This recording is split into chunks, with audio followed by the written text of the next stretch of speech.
soir. C'était deux petits garçons. Un allait bientôt avoir 2 ans, l'autre 5 ans. Avant que la méningite ne frappe, tout allait bien.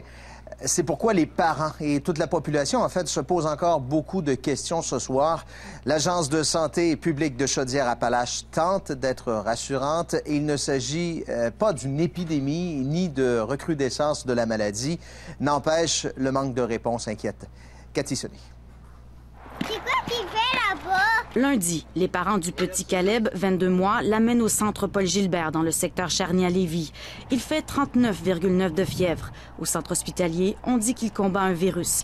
Il est renvoyé chez lui. D'abord, des méningites bactériennes, c'est très rare. Il n'y en a pas tous les jours, heureusement. Alors, ce sont des maladies très rares. Et la majorité des enfants qui font de la température, de forte température, sont dus à des infections virales ou des infections bactériennes plus courantes. Mais dans la nuit, l'enfant va de mal en pis.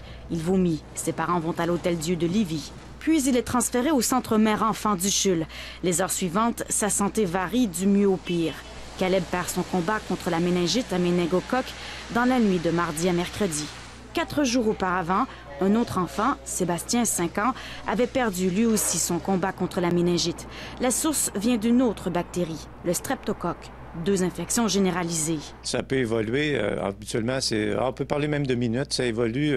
On peut examiner un enfant. On ne trouve pas de cause à sa température. Et dans les minutes, pas dans les minutes, mais dans les heures qui suivent, l'état de l'enfant peut se détériorer. Il peut avoir des signes à ce moment-là que c'est une infection envahissante. Est-ce que tu manges mon biscuit? Les 2 bouts de chou fréquentaient 2 installations différentes du CPE Vire-Crêpe à Lévis.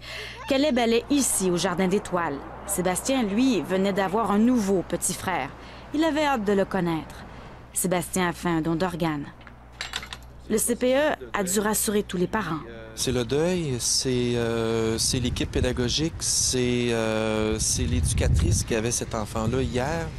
Ce sont les parents qui côtoyaient ces parents-là. Nous avons parlé au père des 2 enfants décédés, Caleb et Sébastien. Si le père de Sébastien se dit très satisfait des soins obtenus, le père de Caleb se demande encore pourquoi le centre Paul-Gilbert n'a rien tenté et a retourné chez lui un enfant qui faisait 39,9 de fièvre.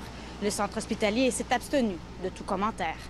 Cathy Sonnet, Radio-Canada, Québec.